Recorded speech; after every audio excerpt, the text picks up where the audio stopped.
Subscribe now and press the bell icon. Never miss an update. Hello everyone, welcome back to DK education academy.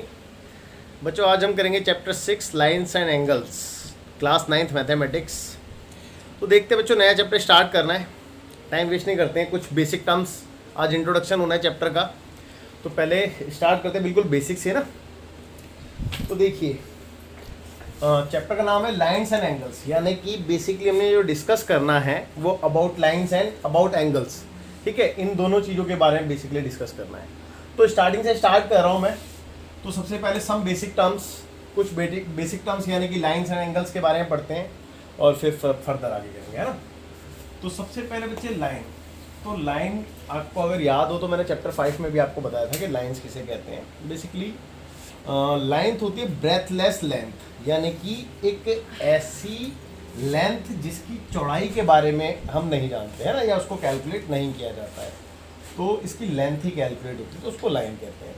ठीक है बच्चों, okay. और ये infinitely चलती है, ये आपको पता होगा, ठीक है। ये सब चीज़ें मैं ऑलरेडी बता चुका हूँ आपको चैप्टर 5 में। अब इसके बाद है इंटरसेक्टिंग लाइन्स। इंटरसेक्टिंग लाइंस का मतलब ये कि जब दो या दो से ज़्यादा लाइंस एक ही पॉइंट्स पे इंटरसेक्ट यानी काटती है तो उसको इंटरसेक्टिंग लाइंस कहते हैं, ठीक है। Then parallel lines. Parallel lines का मतलब ये है कि जब दो या दो से ज़्यादा लाइन आपस में कभी भी इंटरसेक्ट ना करें तो उस लाइन को कहेंगे हम पैरेलल लाइंस, लाइक दिस, या फिर लाइक रेलवे ट्रैक, है ना।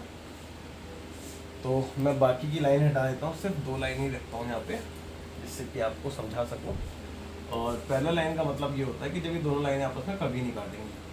और ये कब ऐसा होगा बच्चे, ये तब ऐसा होगा जब इनके बीच में ये जो परपेंडिकुलर डिस्टेंस आप देख रहे हैं जो मैं ड्रॉ कर रहा हूँ इस टाइम पे, इसकी लेंथ इक्वल होगी। तो लेट सपोज ये 2 यूनिट का है ना, तो ये भी 2 यूनिट होगा, है ना, ये भी 2 यूनिट होगा, सिमिलरली ये भी 2 यूनिट्स ही होगा। और इसके बीच में जितने भी परपेंडिकुलर डिस्टेंस है वो हमेशा 2 यूनिट ही होंगे। मतलब अगर ये 2 यूनिट है तो ऐसा नहीं कि 2 यूनिट ही होता है, कितना भी हो सकता है, लेकिन इक्वल होता है, कहने का मतलब ये, ठीक है। ओके, तो ये तो था लाइंस, है ना। अब कुछ एंगल्स के बारे में थोड़ा सा देखते हैं, जैसे कि एंगल्स। सबसे पहले बात करते हैं एंगल्स किसे कहते हैं। तो देखो, दो रे समझते हैं बेटा। रे से मेरा मतलब ये है कि कोई भी एक ऐसी लाइन जिसका एक एंड पॉइंट हो, उसको रे कहते हैं। जैसे कि ये वाला जो पॉइंट है इसका ये एंड पॉइंट है और यहाँ से इसको प्रोड्यूस किया जा सकता है। तो कोई भी दो रे जिसके एंड पॉइंट सेम हो, यानी कि ये वाले पॉइंट्स दोनों के सेम हो, कहने का मतलब ये है। या फिर इसको एंड पॉइंट नहीं कह सकते, इसको स्टार्टिंग पॉइंट या टर्मिनेटिंग पॉइंट कह सकते हैं ना। ये दोनों पॉइंट सेम हो तो इनके बीच में ये जो पर्टिकुलर आप देख रहे हैं इसको एंगल कहते हैं ना। तो सबसे पहले बात तो ये थी कि एंगल किसे कहते हैं। तो एंगल बेटा बेसिकली दो रे से मिलके बनता है एंगल, है ना। और रे मैंने आपको बता दिया कि जिसमें एक पॉइंट फिक्स्ड होता है और एक पॉइंट को हम मतलब यहाँ से हम कितना भी इन्फिनिटली बढ़ा सकते हैं, ठीक है। बट ये वाला पॉइंट फिक्स है, ठीक है। तो इन दैट केस रे में जो दो फिक्स पॉइंट है वो दोनों रे के लिए सेम है, ठीक है, तब एंगल मिलता है ना। ओके, अब एंगल के बाद बात करते हैं। सबसे पहला पॉइंट है एक्यूट एंगल। एक्यूट एंगल का मतलब ये है कि कोई भी ऐसा एंगल जिसका मेजरमेंट अगर हम करें तो वो 0 से बड़ा बट 90 से छोटा है। लाइक मैं थीटा मान लेता हूँ, लाइक ये वाला एंगल है, ठीक है। तो यानी कि 0 डिग्री से बड़ा होगा थीटा, लेकिन 90 डिग्री से छोटा होगा, ठीक है। ये बात कह सकते हैं, है ना। ओके, अब बात करते हैं इसके बाद राइट एंगल्स की। तो राइट एंगल से मेरा मतलब ये है कि जब दोनों रे बीच में कितने डिग्री का एंगल बना दे बेटा, 90 डिग्री का एंगल बना दे, तो उसको राइट एंगल कहते हैं, ठीक है बच्चों। तो कहने का मतलब ये है कि जब थीटा की वैल्यू 90 डिग्री आ जाए। Okay, obtuse angle. Obtuse angle से मेरा मतलब है कि ऐसा एंगल जो कि 90 से तो बड़ा हो, आप इसको देख सकते हैं ग्रेटर देन 90 है, लेकिन 180 से छोटा होना चाहिए, ठीक है। तो इसको हम कैसे लिख सकते हैं, थीटा को लिख सकते हैं कि 90 से तो बड़ा है, यानी कि ग्रेटर देन है थीटा, बट 180 से लेस है। ओके, आगे देखते हैं स्ट्रेट लाइन। स्ट्रेट लाइन तो नाम से पता चलता है एक ऐसी लाइन है ना। और अब क्योंकि मेरे को यहाँ पे एंगल की बात हो रही है, और एंगल जब जब आएगा तब बेटा आपको दो रो चाहिए होंगी, है ना। दो रे से मिलके ही तो बनता है एंगल। तो इसका मतलब यहाँ पे मैं एक बीच में पॉइंट मान लेता हूँ, लेट्स से एक पॉइंट है और ये इससे एक रे हो गई, ये इससे दूसरी रे हो गई, ठीक है। तो बच्चे अगर ये दोनों रे मिलके 180 डिग्री का एंगल बना देती हैं, यानी कि थीटा की वैल्यू 180 हो जाती है, तो ये दोनों रे मिलके एक स्ट्रेट लाइन बना देती है, कहने का मतलब ये था, ठीक है बच्चों। तो स्ट्रेट लाइन मतलब इक्वल टू 180 डिग्री, इसलिए मैंने कहा था। तो यहाँ पे थीटा की वैल्यू 180 डिग्री होती है। ओके, आगे देखते हैं रिफ्लेक्स एंगल। रिफ्लेक्स एंगल मैं बताने से पहले इसको थोड़ा सा रफ कर देता हूँ, स्पेस चाहिए मेरे को थोड़ा सा। रिफ्लेक्स एंगल बेसिकली उस एंगल को कहते हैं, जैसे कि फॉर एग्जांपल मैं बात करूँ जैसे कि इस वाले एंगल की है, ये वाला एंगल, तो बेटा अगर मैं इसकी बात करूँ तो इसका जो रिफ्लेक्स होगा, वो ये वाला होगा रिफ्लेक्स, है, यानी कि थीटा डिग्री का जो रिफ्लेक्स एंगल है वो ये वाला एंगल है। समझ रहे हो बात को? तो बच्चे इसीलिए इस वाले एंगल को क्या कहा गया है कि 180 से बड़ा होता है लेकिन 360 से छोटा होता है, ठीक है। तो बच्चे यहाँ पे लिखा भी है कि greater than 180 degree but less than 360 degree. It means 180 degree से जो थीटा है वो बड़ा होगा लेकिन 360 से छोटा होगा। और यहाँ पे अगर रिफ्लेक्स एंगल आपने कैलकुलेट करना है, किसी भी एंगल का रिफ्लेक्स अगर आपने निकालना है तो बहुत ईजी है। जैसा कि मैंने बताया कि इसका रिफ्लेक्स ये है, तो बेटा निकालने का तरीका क्या है, अगर आप रिफ्लेक्स ऑफ थीटा निकाल रहे हो, let's suppose reflex of theta, तो बेटा आपने क्या करना है 360 डिग्री में से माइनस कर देना है थीटा को, तो ये वाला पोर्शन आ जाए, क्योंकि आपको पता है पूरा सर्कल 360 का हो गया, 360 में थीटा माइनस होगा तो यही तो बचेगा, ठीक है बच्चों।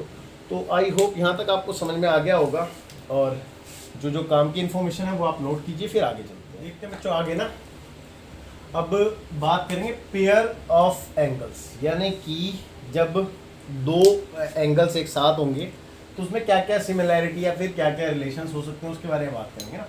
तो सबसे पहले आता है कॉम्प्लीमेंट्री एंगल। कॉम्प्लीमेंट्री एंगल से मेरा मतलब है कि अगर दो एंगल है ना, लेट्स सपोज कुछ इस तरीके से, एक ये है और एक ये है ना, लेट्स सपोज ये x है और ये y है, अगर इन दोनों का सम, दोनों को ऐड करके 90 डिग्री आता है तो उसको हम कहते हैं कॉम्प्लीमेंट्री एंगल। तो हम कह सकते हैं कि x plus y equal to अगर 90 डिग्री है तो फिर वो कॉम्प्लीमेंट्री एंगल कहलाएगा, ठीक है बच्चों। ओके, अब सिमिलरली ऐसी होता है सप्लीमेंट्री एंगल। सप्लीमेंट्री एंगल से मेरा मतलब ये है कि अगर दो एंगल्स का सम 180 डिग्री होता है, जैसे कि फॉर एग्जांपल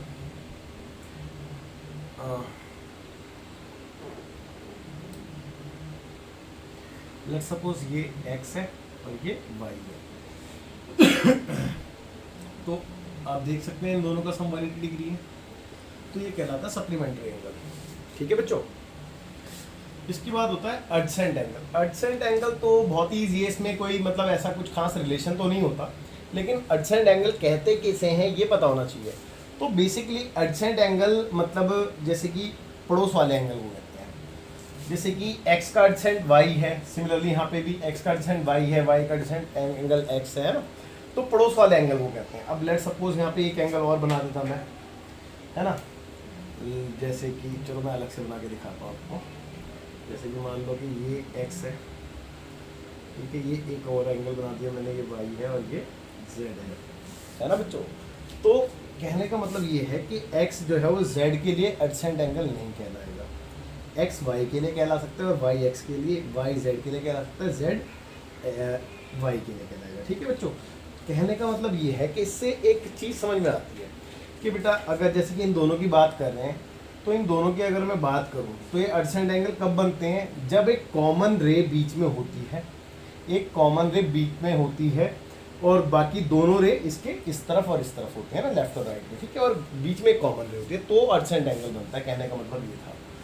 तो आई होप आपको ये भी अच्छे से क्लियर हो गया होगा। अब आगे बढ़ते हैं बच्चों, नोट कीजिए आप इसको। देखते हैं आगे पेयर ऑफ एंगल्स में ना, ये जो आगे के पॉइंट्स हैं 1 2 3 4 5, ये पांचों एंगल्स बहुत ही ज़्यादा इंपॉर्टेंट है और इनको बिल्कुल आप ध्यान से देखें, ठीक है, तो अच्छे से क्लियर होंगी चीज़ें। देखते हैं सबसे पहले तो देखो एक कंडीशन होती है इन एंगल्स के लिए।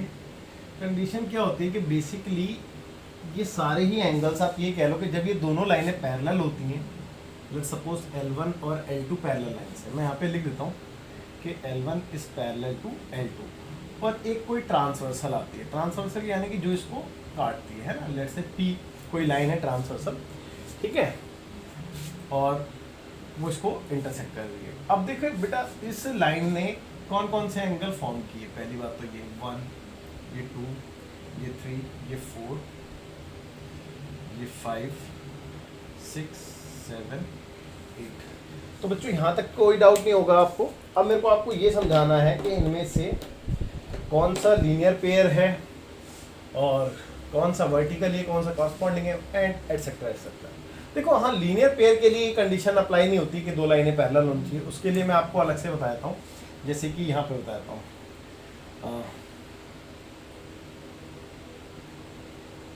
भाई एक लाइन है, ये एक लाइन देख रहे हैं आप, इस लाइन पे अभी फिलहाल दो एंगल देख पा रहे हैं आप, एक ये वाला और एक इस तरफ वाला।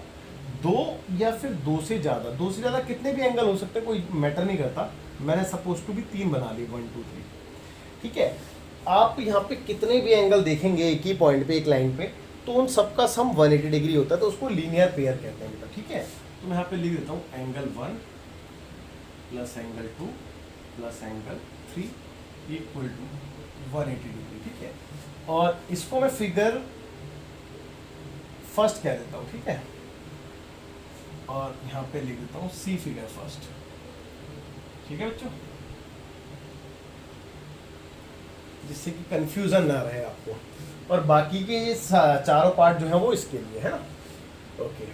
अब देखो vertically opposite angle, vertically opposite angle की अगर मैं बात करूँ तो वर्टिकली अपोजिट एंगल, देखो मैं छोटी छोटी फिगर बना के आपको अलग से भी बताता जाऊँगा। कब होता है कि जब दो लाइनें आपस में इंटरसेक्ट करती हैं, तब वर्टिकली अपोजिट एंगल की बात की जाती है। जैसे कि कुछ ये वाली कंडीशन आ गई, तो आप देख सकते हैं कि ये दोनों लाइनें जब इंटरसेक्ट करी तो 4 एंगल बन चुके हैं, ये चारों 1 2 3 4। तो इन दैट केस 1 जो है वो 3 के इक्वल होता है और 2 जो है वो 4 के इक्वल होता है ना। तो बेसिकली आप देख सकते हैं ना बेटा, तो 1 जो है वो 3 के इक्वल, कहने का मतलब ये है कि जो चोंच होती है ना बेटा, चोंच इस वाले ये वाले एंगल इक्वल होते हैं। सिमिलरली यहाँ से ये चोंच बन रही है ना, ये वाले एंगल इक्वल होते हैं, ओके। यानी कि वर्टिकली अपोजिट एंगल को दूसरे शब्दों में, जैसे कि हिंदी वाले बच्चों के लिए इनको शीर्षाभिमुख कोण भी कहते हैं। शीर्षाभिमुख कोण, शीर्षाभिमुख कोण से मेरा मतलब वही है कि जिसके सिर आपस में मिलते हैं उसको शीर्षाभिमुख कोण कहते हैं। मतलब ये तो एक याद रखने वाली बात है कि आपको याद कैसे रहता है। तो ये वाले एंगल इक्वल होते हैं। वर्टिकली अपोजिट एंगल में क्या होता है कि जिनके सिर मिलते हैं वो वाले एंगल इक्वल होते हैं। जैसे कि फॉर एग्जांपल यहाँ पे 1 और 3 है और 2 और 4 है, तो भाई मैं ये कह सकता हूँ कि angle 1 equal angle 3, comma angle 2 equal to angle 4, comma similarly यहाँ पे भी तो 5 और 7 बराबर है, एंगल 5 इक्वल टू एंगल 7 और angle 6 equal to angle 8, and angle 6 equal to angle 8। तो आई होप यहाँ पे भी कोई डाउट नहीं होगा और ये भी क्लियर हो गया होगा, है ना, वर्टिकली अपोजिट एंगल। तो इतने सारे एग्जांपल आपके सामने है वैसे भी। अब कॉरस्पॉन्डिंग एंगल देखो, कॉरस्पॉन्डिंग एंगल से बेसिकली होता क्या है कि जब दो लाइनें पैरेलल हैं और एक ट्रांसवर्सल है, तो कॉरस्पॉन्डिंग एंगल मतलब एक ही तरफ के एंगल को कॉरस्पॉन्डिंग एंगल कहते हैं। जैसे कि भाई ये दोनों लाइनें पैरेलल है ना, ये थोड़ा रफ हो गया तो मैं इसको करता हूँ, और ये ट्रांसवर्सल है, तो इसके एक ही तरफ के एंगल, एक ही तरफ के एंगल का मतलब ये कि अगर मैं इसके लेफ्ट साइड की बात करूँ तो लेफ्ट साइड में ऊपर वाला एंगल ऊपर वाले के इक्वल होगा, नीचे वाला एंगल नीचे वाले के इक्वल होगा, और राइट साइड की बात करें तो राइट साइड में ऊपर वाला एंगल ऊपर वाले के इक्वल होगा, नीचे वाला एंगल नीचे वाले के इक्वल होगा। तो इन एंगल्स को कॉरस्पॉन्डिंग एंगल कहते हैं, ठीक है बच्चे। और ये क्या होते हैं, आपस में इक्वल होते हैं कॉरस्पॉन्डिंग एंगल। तो मैं लिख देता हूँ यहाँ पे कि एंगल 1 जो है वो एंगल 5 के इक्वल है, angle 1 is equal to angle 5, और angle 2 is equal to angle 6, angle 3 is equal to angle 7, and angle 4 is equal to angle 8। Okay, तो यहाँ तक भी बच्चों आपको कोई डाउट नहीं होगा, यहाँ तक भी बिल्कुल अच्छे से क्लियर हो गया होगा। अब ऑल्टरनेट इंटीरियर एंगल की बात करते हैं। ऑल्टरनेट इंटीरियर एंगल, देखो ऑल्टरनेट इंटीरियर एंगल किसे कहते हैं। जैसे कि यही वाली फिगर को मैं दोबारा बना के दिखाता हूँ। दो लाइनें पैरेलल है और कोई एक लाइन ट्रांसवर्सल आती है, तो आप ध्यान देना कि ये ना जेड बन चुका है। देखो आप देखते हैं ना ABCD वाला जेड, ये ध्यान से देखो ये, या फिर अगर आपको नहीं दिख रहा तो मैं मार्कर को चेंज करके आपको दिखाने की कोशिश करता हूँ। जैसे कि ये वाला पोर्शन आप देख रहे हैं, जब भी दो लाइनें पैरेलल होंगी और एक लाइन ट्रांसवर्सल होगी तो बेटा इस तरीके से जेड बनेगा है। और जेड के जो कोने में एंगल बनते हैं, यानी कि ये कोने वाला एंगल बनता है और ये कोने वाला एंगल बनता है, तो ये आपस में इक्वल होते हैं, इसको ऑल्टरनेट इंटीरियर एंगल कहते हैं। अब जैसे सीधा जेड बना ना, ऐसे आप ध्यान से देखो तो उल्टा भी तो जेड बन रहा है ये करके, है ना बेटा, सिमिलरली उल्टा ही बन रहा है, यानी कि ये वाला इसके, है ना। तो आपको समझ में आ गया होगा आई होप, है ना। तो जेड के अंदर वाला एंगल, तो देखो यहाँ पे क्या जेड बन रहा है, ये वाला, यानी कि 3 जो है वो 5 के इक्वल आ रहा है ना। सिमिलरली उल्टा जेड देखें तो 4 और 6 इक्वल आ रहे हैं। तो बच्चे मैं लिख दूं एंगल 3 किसके इक्वल था, 5 के, एंगल 5 एंड एंगल 4 और 6। ओके, सिमिलरली ऑल्टरनेट एक्सटीरियर में क्या होता है बेटा, ये अंदर की तरफ जेड बना था, अब बाहर की तरफ बनता है। बाहर की तरफ जैसे कि 3 और 5 था ना, ऐसे अब 2 और 8 हो गया, है ना बेटा। बाहर की तरफ का मतलब यही तो होगा, देखो ना 3 और 5 था तो अब 2 और 8 हो जाएगा। तो डायरेक्टली लिख रहा हूँ मैं, तो यहाँ पे क्या होता है बच्चे, एक्सटीरियर यानी कि बाहर वाले एंगल, 2 एंगल जो है वो 8 के इक्वल आ गए, और सिमिलरली एक जो है वो 7 के इक्वल आ जाएगा, ठीक है। And angle 1 is equal to angle 7। तो बच्चों आई होप यहाँ तक भी आपको कोई डाउट नहीं होगा और समझ में आ गया होगा। आप इसको नोट कीजिए, फिर आगे बढ़ते हैं, बहुत इंपॉर्टेंट टॉपिक है। देखिए बेटे, आखिरी रहता है को इंटीरियर एंगल्स ना, बहुत इजी है। जैसे कि हमने देखा था अभी तक 1 2 3 4, कुछ एंगल यहाँ पे भी थे 5 6 7 8। तो बेटे को इंटीरियर एंगल का मतलब ये है कि अगर दो लाइनें पैरेलल हैं और एक ट्रांसवर्सल है, तो ट्रांसवर्सल के एक ही तरफ के एंगल का सम अगर 180 डिग्री होता है तो उसको को इंटीरियर एंगल कहते हैं। जैसे कि फॉर एग्जांपल ये वाला एंगल और ये वाला एंगल, इन दोनों को मिला के कितना आएगा, 180 डिग्री आएगा। सिमिलरली ये वाला एंगल और ये वाला एंगल, इन दोनों को मिला के भी 180 डिग्री ही आएगा, है ना। तो मैं लिख देता हूँ कि 3 + 6 angle 3 + angle 6 equal to 180 degree, और 4 + 5 ऑल्सो 180 डिग्री। सिमिलरली आप ये भी कह सकते हैं कि 2 और 7 का सम भी 180 होगा और 1 और 8 का सम भी 180 डिग्री होगा, बट वो मैं लिख नहीं रहा हूँ। जो मेरे को समझाना था मैंने आपको समझा दिया है बच्चों।